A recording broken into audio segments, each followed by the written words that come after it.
Assalamualaikum warahmatullahi wabarakatuh, Sobat Lensa Mandalika. Hari ini senang sekali bisa memberikan informasi kepada Sobat Lensa Mandalika.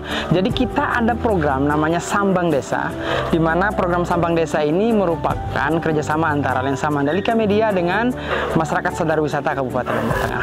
Kali ini kita akan berkunjung ke Desa Wisata Bonjeruk, dan nanti kita akan ngobrol bersama para punggawa, teman-teman Pogdarwis di sana, dan kemudian apa sih daya tarik yang bisa kita nikmati di Desa Wisata Bonjeruk.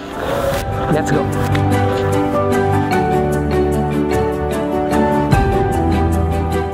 Assalamualaikum. Waalaikumsalam. Selamat datang di desa kami, Desa Wisata Bonjeruk. Luar biasa. Wah, luar kita biasa. Di mari kita ada banyak hal yang kita bisa ceritakan. Gimana kabar? Sehat? Alhamdulillah. Rame Bonjeruk? Lumayan, alhamdulillah. Oh. Dan terus ini gimana musim hujan? Tidak berpengaruh sekali? Tidak berpengaruh. Ada sih, tapi tetap kegiatan itu terlaksana. I see. Ya. Banyak ini kuliner paling ya? Ya, itu lagi ramai sekarang Bonjeruk. Lagi ramai Bonjeruk. Terkenal loh Pak Usman Bonjeruk. Alhamdulillah. Apalagi sejak di ini dulu awal seingat kita pertama kali ketemu waktu Lombok Travel Mart ya? Iya, Bonjeruk ya. Itu 4 tahun yang lalu. 4 tahun yang lalu. Dan mulainya booming ini semenjak Pak Menteri berkunjung ke Desa Wisata Bonjeruk dan makan di sini beliau. Nambah lagi. Nambah enak. Dan sejak itu orang penasaran. Kuliner ya khasnya Bonjeruk. Iya, ayam merangkat ini. Ayam merangkat. Ya. Terus ini beberapa produk masyarakat setempat di sini. Ini semua dari masyarakat sini. Ada yang punya rambutan, bawa rambutannya. Oke. Kemudian jadi ada yang produk masyarakat, punya masyarakat dijual di sini. Yang tinggal di sini, masyarakat tempatan. Jadi mereka cakep. ada yang bikin plecing, kemudian ada yang bikin jaje erot. Ini yang biasanya diburu orang luar Lombok nih. Plecing merah, kangkung, olah-olah juga. Ada juga di sini jaje erot. Jaje erot? Apa itu? Apa itu jaje erot? Ada lupis, ada keludan, ada ketan hitam, dan ada parutan kelapa nanti pakai gula merah.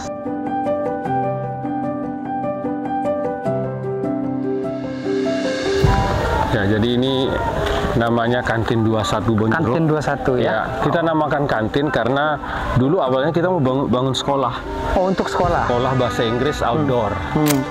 Baik, Sobat Lensa Mandalika, jadi saya akan ngobrol lebih dalam dengan Pak Usman terkait dengan Desa Bonjeruk, kaitannya dengan apa yang bisa dinikmati oleh wisatawan saat berkunjung ke sini, dan saya penasaran sama siapa Pak Usman ini bikin ini Desa Wisata Bonjeruk. Bonjeruk seperti kita ketahui dalam sejarahnya Lombok sudah sangat tersohor ya Pak Usman, sudah sangat tersohor sekali, dan baik sebelum kemerdekaan bahkan sampai hari ini.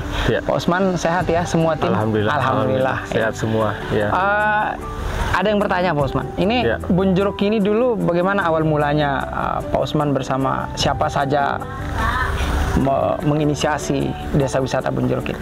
Ya, jadi saya sama teman-teman memang melihat Bonjeruk itu memang layak untuk dijadikan sebagai wisata karena ada potensi-potensi yang sama dengan desa lain. Kalau desa lain bisa berkembang, kenapa Bonjeruk tidak? Bonjeruk tidak ya. Nah, akhirnya saya waktu itu bekerjasama berkumpul bersama Karang Taruna dan beberapa pemuda yang aktif di desa ini. Kemudian kita berunding untuk membentuk Pogdarwis, yaitu pada tahun 2018. 4 tahun yang lalu? Ya. Oke. Nah, itu juga bersamaan dengan memang desa wisata ini menjadi populer dari program dari Kementerian. 2018 itu, sorry saya potong, sedang booming-boomingnya desa wisata ya? Oke. Padahal kita kena gempa loh 2018 itu Pak Usman. Di bulan Agustus ya. Bulan Agustus ya, berarti sebelumnya ya? Oke. Cakep. Terus Pak? Ya. Nah, akhirnya setelah kita berkumpul dan kita bentuk Pogdarwis, kemudian baru kita melakukan gali potensi. Jadi dari alamnya apa aja gitu. Nah, akhirnya kita menemukan bahwa Bonjeruk ini memiliki alam sungai, dia memiliki persawahan yang indah. Kemudian juga ada rumpun bambu yang juga unik gitu. Kemudian dari segi budayanya juga Bonjeruk seperti yang Pak tadi katakan, bahwa Bonjeruk punya sejarah yang menarik untuk digali, sehingga budayanya juga masih kuat dipertahankan, dan juga didukung oleh kreativitas masyarakat yang terkait dengan UMKM, kuliner. Itu sudah memenuhi Apa? Iya. Ya, sampai Pak Usman dipanggil Mister. Itu karena memang Pak Usman memang menjadi ya inan lomaknya di sini atau seperti apa itu? Ya, karena waktu itu saya mulai sebelum membentuk desa wisata, saya mulai dengan mengajar bahasa Inggris secara gratis ke di Bonjeruk. Di Bonjeruk waktu itu ada 120 siswa ya, termasuk yang dewasa yang sekarang menjadi anggota Pogdarius itu. Jadi saya yang kemudian disebut Mister karena mengajar bahasa Inggris. Tapi memang Pak Usman cocok menyandang gelar Mister dan Master itu. Sekali lagi Sobat Lensa Mandalika, Pak Usman ini merupakan salah seorang senior ya di pelaku pariwisata di Pulau Lombok ini. Siapa yang nggak kenal beliau ini? Sejak lama sekali sampai hari ini. Masih sangat fenomenal dengan kemampuan berbahasa yang luar biasa, bahasa Inggris, bahasa Belanda juga Pak. Sedikit ya. Sedikit. Ada bahasa lain? Itu aja. Kalau saya bahasa cinta. Bahasa cinta. Bahasa planet juga bisa. Iya, bahasa planet. Oh, bahasa planet. Iya, iya. Kalau teman saya yang sebelah dia bahasa tumbuh-tumbuhan. Yang di sana kameramen. Oke. Lalu setelah terbentuk Pogdarwis, apa tantangan yang paling berat menurut Pak Usman? Pasti ada tantangan Pak Usman. Saya yakin itu. Apa yang paling berat yang Pak Usman pernah lalui sama teman-teman di sini? Di Bonjeruk ya? Karena pertama yang paling berat adalah perencanaan kita menjadi sangat terganggu karena ada banyak fenomena alam dan juga wabah ya yang selalu datang ketika kita sedang mengembangkan. Terus yang kedua, desa wisata di Bonjeruk ini kan baru, jadi banyak orang yang memang tidak mengerti pariwisata, apa dampak buat mereka, apa manfaat mereka ditolak. Karena memang Bonjeruk itu kan erat budayanya, jangan-jangan kalau ada pariwisata nanti budayanya jadi rusak. Ini jangan-jangan ini budaya apa gitu ya, menghilangkan budaya masyarakat gitu. Ya, seperti itu. Dan juga ada banyak unconfident. Jadi ketika mereka tidak bisa bahasa Inggris, tidak mengetahui pariwisata, untuk apa saya ikut karena itu bukan bidang saya gitu. Lebih baik saya bertani gitu. Lebih baik saya bertani. Tapi itu justru merupakan hal yang baik untuk kita. Jadi tidak semua harus menjadi daerah pariwisata. Pada akhirnya justru masyarakatlah yang menikmati hasil dari usaha itu ya. Alhamdulillah. Ya. Dari fase 4 tahun ini Pak Usman, dari mulai gempa, dilanda lagi COVID-19, itu Bonjeruk masih tetap bisa di tahun 2022 ini seperti ini. Mungkin ini karena banyak yang bertanya, kok bisa eksis sampai sekarang? Teman-teman masih saya lihat tadi rame, kunjungan wisatawan seperti Pak Usman sampaikan banyak. Mungkin Pak Usman bisa berbagi cerita sama Sobat Lensa Mandalika terkait bagaimana tips bisa eksis sampai tahun 2022 ini, bahkan semakin maju desa Bonjeruk ini. Ya, pertama yang harus kita lakukan sebenarnya harus ada orang yang memang konsisten. Ya, sepanjang ada orang yang konsisten, insya Allah akan tetap. Untuk membangun desa wisata. Ketika mereka lemah, ketika mereka mungkin tidak semangat lagi atau tidak dapat sesuatu yang dia inginkan, harus ada orang yang terus memberikan semangat. Kemudian yang kedua, kita memang harus menyasar anak muda, dan anak muda itu jangan dijadikan sebagai pasukan. Jadi kalau gotong royong, ayo dikerahkan gitu.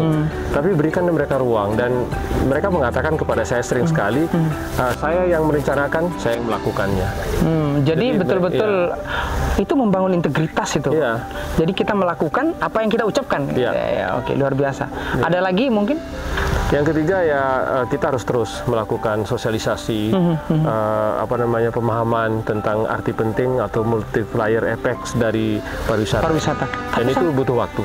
Saya penasaran, masih adakah warga Bonjeruk yang di kawasan yang dikelola ini yang menolak untuk ikut terlibat atau tidak mendukung kegiatan atau aktivitas pariwisata ini?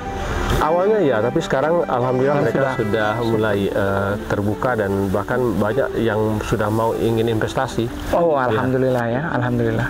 Memang nyata dampaknya, tapi memang agak pelan ya. Karena beberapa ujian yang kita hadapi ini luar biasa 2 kali guys ya. Oke. Lalu apa yang bisa kita nikmati Pak Usman? Jadi teman-teman wisatawan nitip pesan nih. Kalau kita ke Bonjeruk ngapain aja sih? Terus rutenya dari mana kita kalau mau ke sana gitu? Ini mungkin bisa dijawab Pak Usman langsung deh sama Sobat Lensa Mandalika.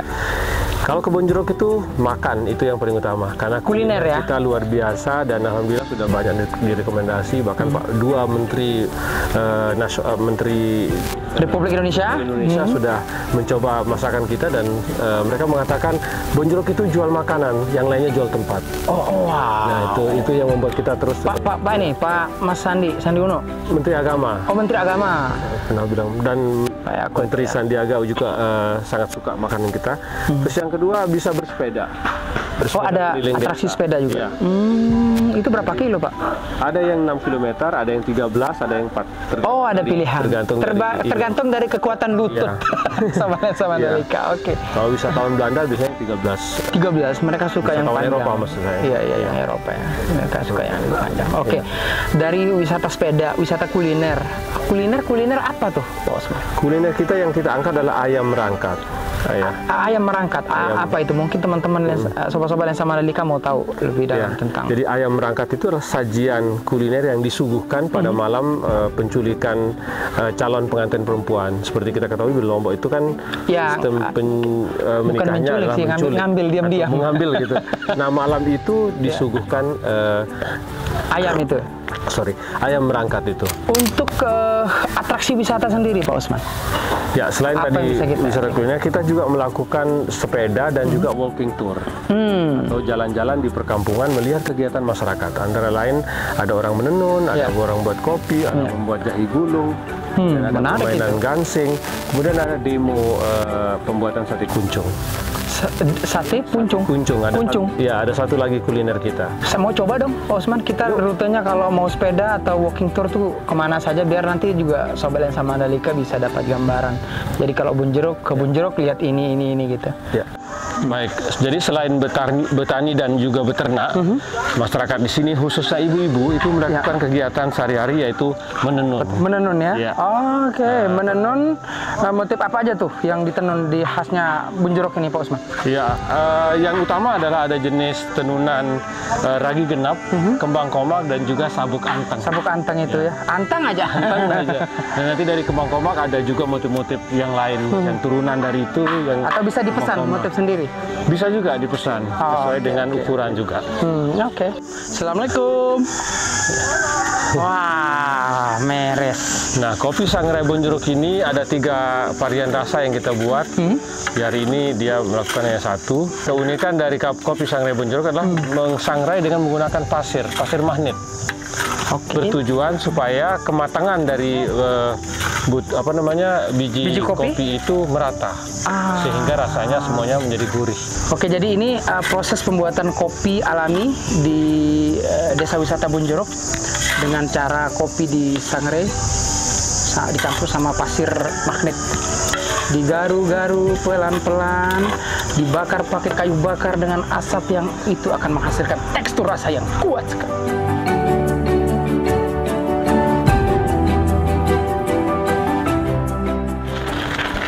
Saking asiknya kita bisa sering lolos ke sawah. Saking asiknya melihat sawah. Jadi saking terpesonanya. Ya.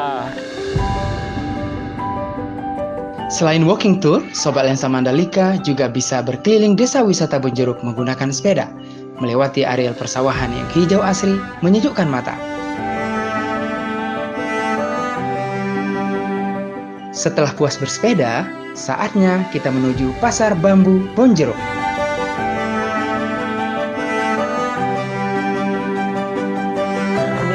Tempat apa ini, Pak Osman? Apa di?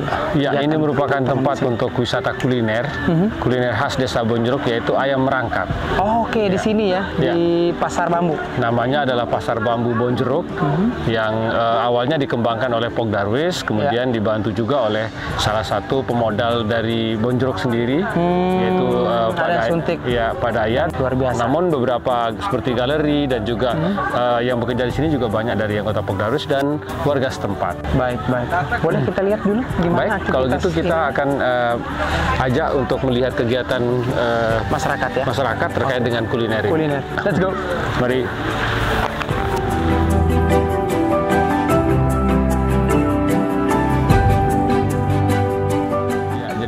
di sana tempat proses untuk pembakaran ayamnya. Sebelah sana. Kemudian setelah itu dipersiapkan di sini.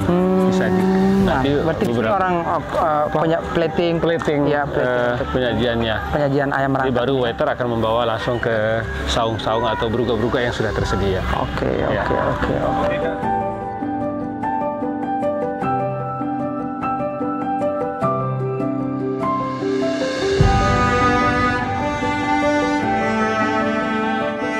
Baik, Sobat Lensa Mandalika, setelah hampir setengah hari menjelajahi eksplorasi destinasi wisata, atraksi wisata maksudnya yang ada di Desa Wisata Bonjeruk, kini saatnya kita mau siap-siap makan malam. Suguhannya apa nih, Pak Usman? Yang pasti ayam merangkat. Ayam merangkat Bonjeruk ya? Iya. Jadi isinya adalah ayam merangkat Bonjeruk, kemudian ada juga beberapa pelengkap yang lainnya, seperti sate kuncung.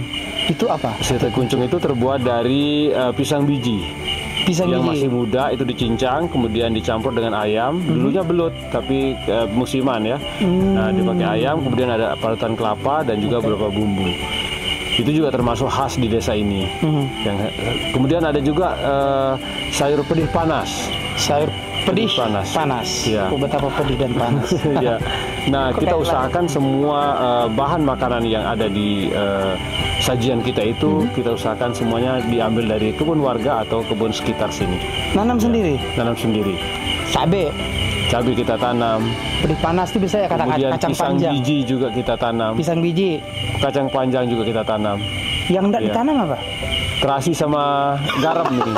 Sama tempe kita belum bikin ya. Kalau bisa ditanam, kalau bisa dibikin sini. Seandainya bisa kita tanam garam. Benar-benar Ya. sustainable tourism ini.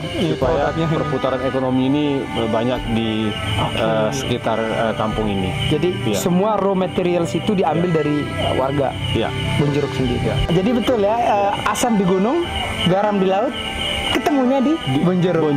Luar biasa. Tidak sabar kita untuk mencicipi hidangan untuk makan malam setelah tadi dari siang ke sore sampai malam kita di Bonjeruk. Ya, memang asik sekali. Ada homestay. Ada homestay. Jadi bisa tinggal nanti di homestay dengan per malam berapa kira-kira Pak? 350. 350 udah dengan ada AC. Ada sarapan. Ada sarapan. Udah sarapan juga. Ya. Itu model homestay-nya keren. Model homestay nanti keren. Model istana zaman dahulu. Residensial zaman Belanda itu yang luar biasa. Jadi wisata Bonjeruk, desa wisata Bonjeruk ini memang selain terkenal dengan kulinernya juga dengan latar belakang historinya ya. Dari zaman kolonial dulu, dari bahkan sebelum zaman kolonial sudah berdiri, eksis ada di Lombok ini. Masuk distrik Ranjonggat ya. Distrik Ranjonggat. Oke, jadi jangan lupa Sobat Lensa Mandalika untuk berkunjung ke desa wisata Bonjeruk dan tentunya mencoba kuliner khas desa wisata Bonjeruk, ayam merangkat. Bonjeruk. Ya, jadi ada banyak tempat makan di sini ya. Ada Semilir, ada Pasar Bambu Bonjeruk. Pasar Bambu. Sekarang ini kita berada di Kantin 21 Bonjeruk. Kantin 21 juga sama ya, menyediakan ada ayam merangkat dengan bedanya tadi ada sate kuncung. Sate kuncungnya ya. Oke, terima kasih sudah membersamai kita di acara yang menyenangkan hari ini di Desa Wisata Bonjeruk. Dan jangan lupa untuk subscribe channel Lensa Mandalika dan program Sambang Desa ini. Dan nanti tunggu juga video-video berikutnya yang akan mengulas desa-desa wisata yang kita punya di Pulau Lombok dan mungkin nanti seberang ya Pulau Sumbawa ya. Terima kasih. Assalamualaikum warahmatullahi wabarakatuh.